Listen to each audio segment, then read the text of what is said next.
but we had some vintage garage sale finds. I love finding vintage stuff. I mean, just look around. It's what I'm just naturally attracted to.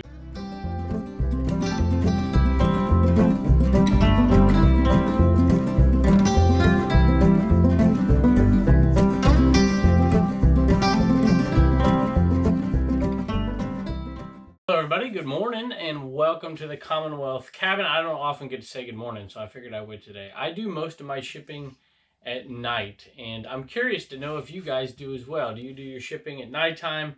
Do you do it in the morning? I suppose it just depends on your work situation. Now, I'm going back to school here pretty quick, so I probably won't say good morning for a long time, but you never know, I suppose. Especially with school kind of up in the air for me, I don't even know what we're going to be doing when we go back. But at any rate, we had some cool sales today. But at any rate, I'm doing shipping in the morning because I have a bunch of stuff over here last night that we got ready to ship out. And then we had some things that I didn't get to and some things that sold overnight that were pretty cool. And I'm like, hey, let's just do a video in the morning. Let's get all the shipping out and take it all to the post office all at the same time. I'm going to have a packed car. I think all in all, there's like 34 items from last night's and today's shipping, which is really awesome, and a viewer sale as well we'll talk about today, so I appreciate that. But we had some vintage garage sale finds. I love finding vintage stuff. I mean, just look around. It's what I'm just naturally attracted to, and I say it all the time, you know, everybody gets old and everybody is romantic about their past, and they want to buy things from their past. And they're odd things. They're not always toys. Sometimes they're simple things, which you'll see today, and sometimes they're just things that they remember and they want to have again that they had at one point. So hopefully you enjoy taking a look at some of these items and maybe even get an idea or two of things to source. Let's take a look. Hey, first thing, it's right here. There's two of them. There's one back here. I'm just going to pull one out. These are Federal glass, I believe. They're just some glass bookends, some horses. And I saw them and I thought initially that I was going to buy them and use them. Whenever I sell books, I'll use bookends and I'll set them up with bookends. It makes your picture stand out a little bit from everybody else's. And that's what I'm looking for. I'm not even looking for the absolute best picture. I'm looking for the picture that stands out from everybody else's. And sometimes with bookends, they make them look better. I use these brass duck heads most of the time, even though they're in my eBay store and they haven't sold. And I just didn't like the way the glass looked on some books that I used. I might even have put some DVDs between it. And I just didn't like the way they looked because you couldn't really make out what it was. And so I'm like, you know what, I'm going to sell these. So I paid $3 for them at a garage sale. And to be honest with you, I was dealing with a couple of ladies, and I'm going to date myself here, so some of you old folks out there know what I'm talking about. They reminded me of the Baldwin sisters in the old TV show, The Waltons. That's what they reminded me of. And they just wouldn't let me leave without buying different stuff. And I was just like, well, I'll take this, and I'll take this, and I'll take this. There's another thing I sold from that sale today. And I paid $3 for these, and like I said, I was going to use them, but they still ended up selling. I think we got 11 bucks or $10.50 plus shipping, so we're going to make a little bit of money. I wouldn't have bought this to make that money for that price. You know, you end up making like $6 or something. So I'm not happy they didn't work out for what I wanted, but I am happy that they're sold. Bought this at the flea market on a dollar table, and this one didn't quite work out either, but we're going to make money on it. You can see Pyrex 1 quart liquid. Whenever you see the Pyrex ones, first of all, the full handle or the D handle, a lot of times they'll come off and go down, but they're not connected down here. If it has that handle, it's showing it's a little bit older, of course. Made in the USA on this one, and it only has the cups. It doesn't have the metric sizes on it. And I'm like, man, that's for $1. That's awesome. These sell in my booth all day long, but this one is rare enough that I would sell it on eBay, and it's got enough value to sell it on eBay. And I was excited. I thought, hey, this is $20, $25 plus shipping for $1. And then I got it home and I inspected it more. Usually I'll just kind of go like this, but I looked at it a little bit closer, and on the inside edge, there's chipping right there. Not bad. It's pretty smooth chipping. It's not really harsh. There's a little bit over there. And so I'm like, you know what? I'm going to have to discount this thing to sell it, or put it in the booth and sell it for $5. So we sold it for $10.40 plus shipping for this one, and we only paid $1, so we're still making some money. Speaking of being romantic about the past, I like selling these old GE fans. There's a lady who lived next door to us. She actually just passed on this year, and we had kept in touch for years and years, and she was sweet to us. and she had this exact same fan. I remember it. I remember how smooth it ran. I remember her telling me to not put my fingers in because it's a metal blade. I remember all of that. And I saw this out of the corner of my eye at a sale not too long ago. And that one's actually on the other channel. And it was $2 and I grabbed it for sure. And we sold it for $32 plus shipping. All right, sold some Amber Visions Corningware 1 liter. So it's the small one. I usually avoid the small one because it's not always worth the money unless it's really cheap, you know, like $1 or something. Or if I'm buying it in a lot. Or if it has the lid. And this one had all of those characteristics when I bought it. Took me a minute or two to clean the bottom, and then we took pictures, listed it, and it sold within the hour for, I think, just under $15 plus shipping. And so we're into it for maybe $1, I would say.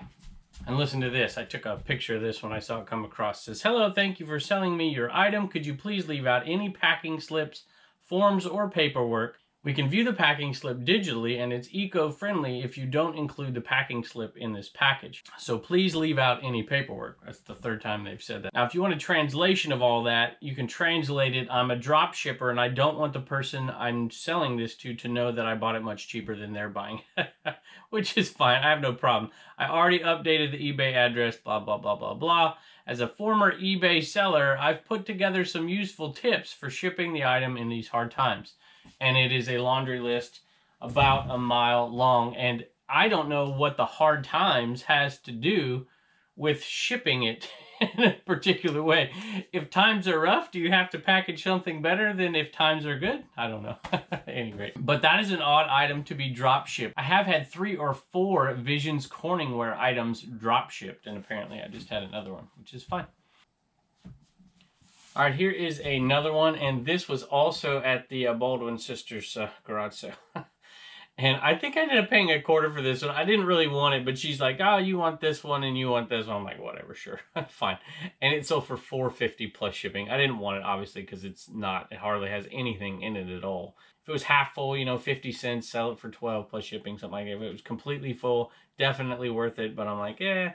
But I was getting such good deals, and they were giving me one particular bottle that I think is going to be worth some good money, and I decided just, hey, whatever. It sold for $4.50 plus shipping. All right, I finally get to say this like John, Cincinnati Picker.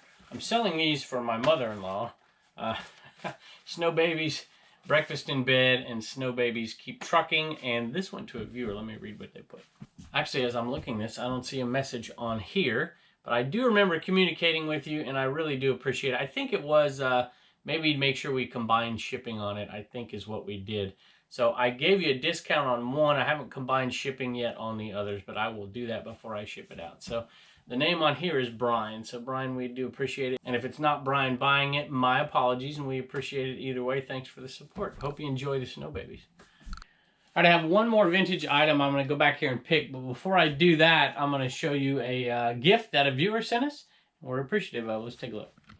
All right, we have another New Mexico plate. So that is awesome. We were short a New Mexico plate. We've got 2 in the last week.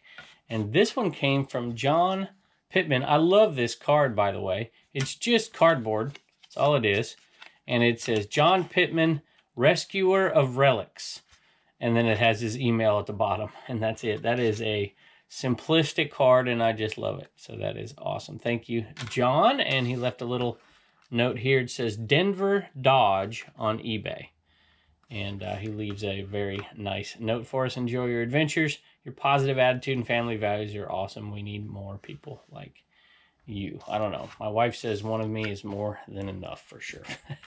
And he says he just had to. He's from Texas. He just had to include his Texas plate. And I love the machinery part right there. The Lone Star State. Like the one we have right there. So we will find a place for that Texas plate. Matter of fact, I think we're going to be putting them up. I want all these to be covered eventually. And we have all of the plates we need except 1 or 2. I know we need, I think maybe Maryland or DC. And maybe 1 more. I can't remember. Delaware, maybe? I better go look. So we're going to put one of those Texas plates right there, I think. And I've got a great place for that New Mexico plate right next to the other one. Check this out. I figure we needed a skew for where the shirts are. Not that I'll forget where the shirts are. I have shirts, tons of shirts inside too. But eventually all these Liberty shirts will all be gone. and we'll put some other shirts. Probably all the vintage will go up here or something like that. Who knows? But we put a New Mexico plate there, and we're going to put that one right there, and that'll be our SKU for right here. So thank you so much, John. All right, last item came from the Picker's Paradise sale. If you haven't seen that one, you need to go over and check it out. It's crazy. The camera work's not amazing because I'm like tripping over stuff. But we have made so much money on that sale. We sold, if you remember, that Lee jacket, that junk denim jacket that we sold not too long ago for $500. That came from that sale. The Farrah Fawcett poster, a ton of stuff came from that sale that we've been selling off. And this was a great poster that my wife spotted as well. So let's grab it. It is up here in the Connecticut SKU. And there is the poster right there. It is the Allman Brothers, and I am not going to unroll it. And it does have a little damage on it, but it sold for full asking price. Sold for $100. Was initially a $3 poster. It says, for additional copies, send $3 to Leonard Skinner Poster, Woodland Hills, California. And so this one went out, and I am going to probably put in a picture here for you right now. I think we spent like $50 at the wholesale. So we have made that over and over and over again. We're going to end up making definitely over $1,000 off of that sale, if not far more. All right, let's head into the eBay cave, see what's sold in there. I haven't sold a typical LU golf shirt in a while. Nike Dry Fit, $21.41. And I don't know if we got this at the Goodwill or if I picked it up at a garage sale. Either way, it's a pretty nice little profit on a shirt. Sold another one of these. These sales have been pretty good. My wife bought these for $1 a piece. Tons and tons of them. Filled the back of her car up. $14.81 plus shipping. Sold an Enaman to Trina, and she says, thank you for sharing all the informative information on your videos. They have been very helpful to us as we start to build our reselling business online. Trina, thank you. We appreciate it. All right, when I saw these come across, I'm like, interesting. And then I realized, you know what, these aren't even to the same person. So I haven't sold one. I've been parting out a Ping Eye set.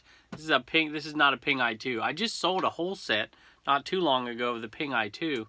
But these are just the regular Ping Eyes, and I didn't have all the clubs for the set. I bought it, and there was one club short. I can't remember which one, and I decided to part it out. You get pretty good money for the wedges and things like that, but the mid-irons is a 4 and a 6. Usually don't go for very much, and they've been sitting around a while.